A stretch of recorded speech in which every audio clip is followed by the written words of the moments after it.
अवस्था छ यसलाई इम्प्रुभ गर्ने क्रम चाहिँ जारी रहन्छ। यस्तो गर्दा नि हुन्छ जस्तै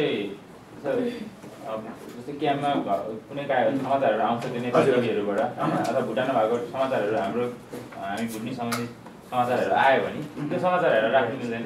मिल्छ, त्यो अवश्य मिल्छ। त्यस्तो समाचारहरू मिल्छ, तर त्यो सकिन्छ होइन, नसक्ने कुरा होइन तपाईँले भन्नुभयो।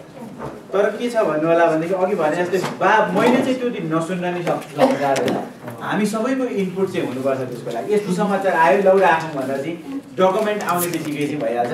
त्यसको लागि यहाँनिरबाट इमेल गरिदिनु भयो हुन्छ त्यो समाचार कसैले पाउनुभयो भनेदेखि।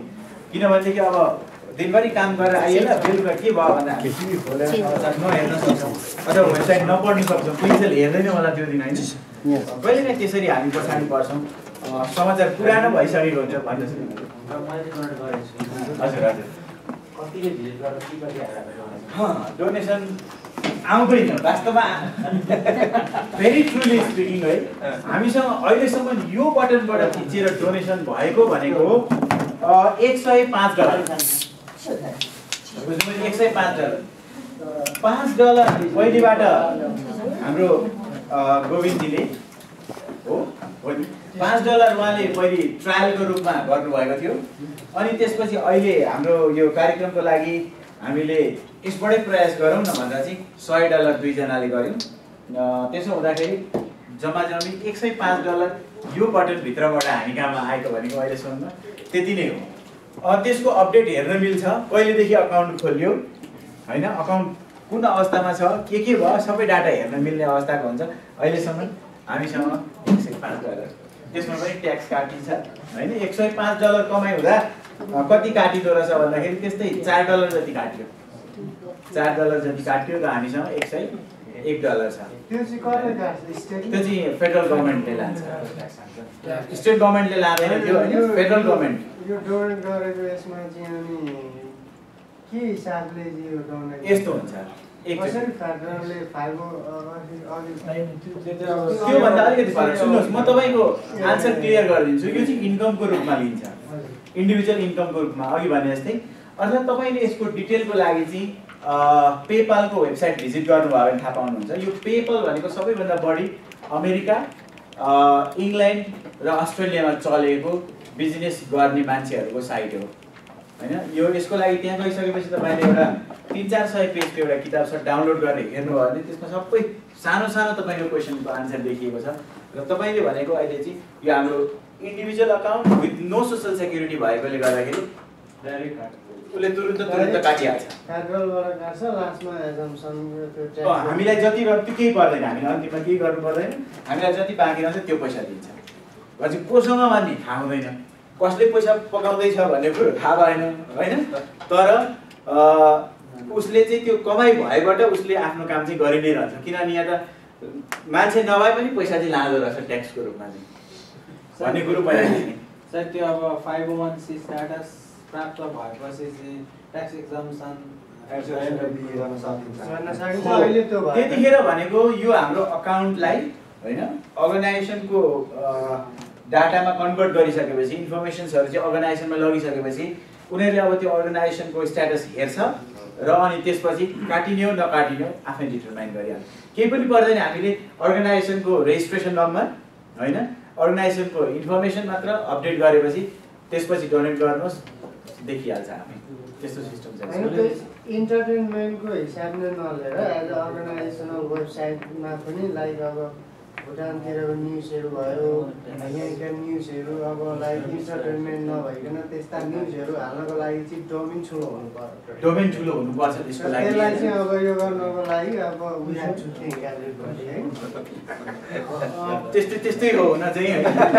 तर अब त्यो डोमेन ठुलो हुने बित्तिकैमा मात्र मैले न्युज अपडेट गर्न सकिहाल्छु भन्ने कुरा पनि हुँदैन। कसैले अब सहायता गर्नु, हामी सबैको हेल्पिङ ह्यान्ड चाहिँ हुनु पर्यो होइन। हप्तामा एकचोटि एले चाहिँ एकजना व्यक्ति होइन, एले चाहिँ हप्तामा एकचोटि भुटानी शरणार्थी शिविरमा भएका कुराको जानकारी लिएर अपडेट गराउने, बीले चाहिँ अमेरिकाका स्टेटहरूमा के भइरहेको छ जानकारी लिएर अपडेट गराउने, सीले चाहिँ भुटानमा भएका कुराहरू के छन् जानकारी लिएर अपडेट गराउने, र अर्को व्यक्तिले चाहिँ हाम्रो यहीँको समुदायभित्र भएका प्रगतिहरूको अपडेट गराउने अवस्था आयो। हामी अलिक धेरै भयौँ भनेदेखि जस्तो सायद अघि हाम्रो अर्गनाइजेसन स्ट्रक्चरको बारेमा कुरा भयो होला। माथि एकजना मान्छे हुन्छ अनि अरू अरू गर्दै गर्दै त्यो एउटा समूह हुन्छ कि एउटा हरेक पार्टीमा काम गर्ने अहिले बनाएको स्ट्रक्चरको आधारमा अहिले चाहिँ यो जुन हामी यो मिडियामा भनेर चाहिँ हामी छौँ भन्दाखेरि म एकजना र उहाँ गङ्गाजी हुनुहुन्छ, दुईजना होइन।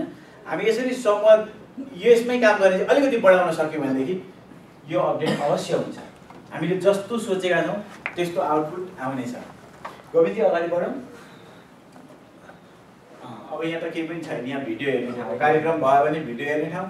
आज कार्यक्रम हुँदैछ, चरणजीले मलाई भिडियो तुरुन्तै अपडेट गराइहाल्नुहुन्छ, म यहाँ राखिहाल्छु होइन, अनि हामी भिडियो हेर्न सकिहाल्छौँ। त्यही हो यो अहिले भएका भिडियोहरू, कार्यक्रम हुँदाका भिडियोहरू।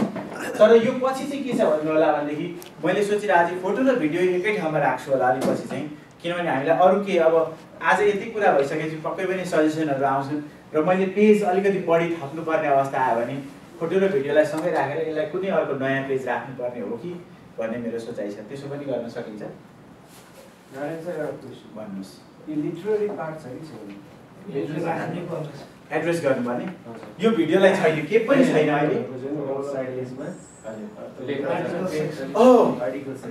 त्यो चाहिँ के भयो भन्नु होला भनेदेखि मैले त्यो पहिल्यै सोचेर चाहिँ एउटा पेज पहिले क्रिएट गरेर राखेको थिएँ, अनि त्यसमा एउटा केही बा मैले आफै हो कि मैले बिर्सेँ अथवा कसैको एउटा लेख पनि राखेँ, मेरै आफ्नै होला सायद, तपाईँले कमेन्ट पनि गर्नुभएको थियो होला।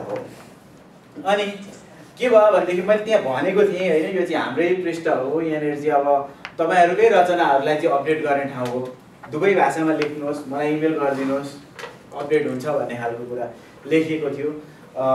तर त्यो पेज मैले धेरै महिनासम्म राखेँ, करिबन 6-7 महिना राख्दाखेरि पनि त्यो पेज त भिजिट पनि भएन होइन, भिजिट पनि हुँदै भएन। त्यो भिजिटर काउन्ट हेर्दाखेरि त्यो पेज चाहिँ खुल्दै पनि खुलेन। त्यसो भएपछि 1-2 चोटि भिजिट भयो, एकचोटि उहाँले भिजिट गर्नुभयो, कमेन्ट पनि लेख्नुभयो, भिजिट भएन। अनि मैले सोचेँ कि यो पेज त त्यति साह्रो एक्टिभली चलेन, कहिलेकाहीँ त यो वेबसाइट त चलाउने नै कुरा अनि कति पब्लिक बनाउने भनेर चल्नु त हो, चलेन त्यो पेज राख्दाखेरि, र मैले त्यसलाई बन्द गरिदिएको। र अहिले त्यसको सट्टामा अर्को पेज छ, अगाडि बढाउँदो गोविन्दजी, यहाँ सायद यही होला, लास्ट पेज यही होला, यो राखिएको छ त्यसको सट्टामा। अहिले यसको बारेमा एकैछिनमा भन्छु। त्यो भएर चाहिँ त्यो पेज हटाइएको छ। के भन्नुहुन्छ? त्यो राख्नुपर्छ नि होइन? यो के हो भने कला संस्कृति, हजुर, भाषा साहित्य भनेका समाजको एउटा पहिचान हो, अङ्ग हो होइन। यसलाई अब त्यस अनुसारको पेजको आवश्यकता अनुसार चाहिने विषयवस्तु तपाईँले पाउनु भएन, अप्ठ्यारो अवस्था हो होइन। र पनि के हुनु पर्यो, अब हामी सबै यतिजनामा लगभग मलाई लाग्छ कोही कविता लेख्न सकिन्छ, कोही त्यस्तै आफ्ना रिपोर्टिङहरू गर्न सकिन्छ होइन, आफ्नो फिलिङ्सहरू लेख्न सकिन्छ, फिलिङ्सहरू लेख्न सकिन्छ, इच्छाहरू पनि राख्न सकिन्छ। किनभने जस्तो हामीबाटै त्यो आयो भने आवश्यक हो, हामीबाटै आउने हो। एउटा कुरा भन्छु, जति नै हाम्रो यो वेबसाइट जतिसुकै गरिब देखिए तापनि अमेरिकामा जति पनि बुटनिस एसोसिएसन्सहरूका वेबसाइट छन्, एकचोटि हेर्नुहोस् तपाईँहरूले। अर्को पनि लिङ्क राखेको छ यहाँभन्दा अलिक तलतिर छ नि, लिङ्क्स भएको ठाउँमा एकचोटि तिनीहरूलाई नै खोलेर हेर्नुहोस्। त्योभन्दा चाहिँ हाम्रो वेबसाइट अलिकति राम्रो चाहिँ छ, अलि धेरै इन्फर्मेटिभ चाहिँ छ। र हाम्रो यो अहिले आएको जुन पोजिटिभ सुझावहरू आइरहेका छन्, यसले गर्दा साँच्चीकै हामी निकै राम्रो बनाउन सक्छौँ भन्ने चाहिँ मेरो सोचाइ हो होइन। मैले पोजिटिभ फिडब्याकै पाइरहेको छु। कस्तो हुन्छ भने अब त्यो लिङ्कहरू राख्दा चाहिँ मान्छेले यो गर्छ भने अरू भिजिट गर्छन्, अर्कोमा जान्छन्। हजुर हो होइन। अब सुरुमा एकपल्ट सिरियल पनि अरूतिर गर्छ होइन, हामीले अरूको चाहिँ विज्ञापन गरिरहेको हुन्छ। यसलाई नै अब सम्पूर्ण बनाउन सक्यो भने चाहिँ राम्रो हुन्छ। ठिकै हो। अब त्यो कहिलेकाहीँ ठुलो रकम पनि होइन रहेछ होइन। कहिलेकाहीँ अब त्यो लिङ्कको कुरा चाहिँ कस्तो हुन्छ भनेदेखि यहाँनिर राखेको लिङ्कहरू हेर्नुभयो भनेदेखि तपाईँले के पाउनुहुन्छ भनेदेखि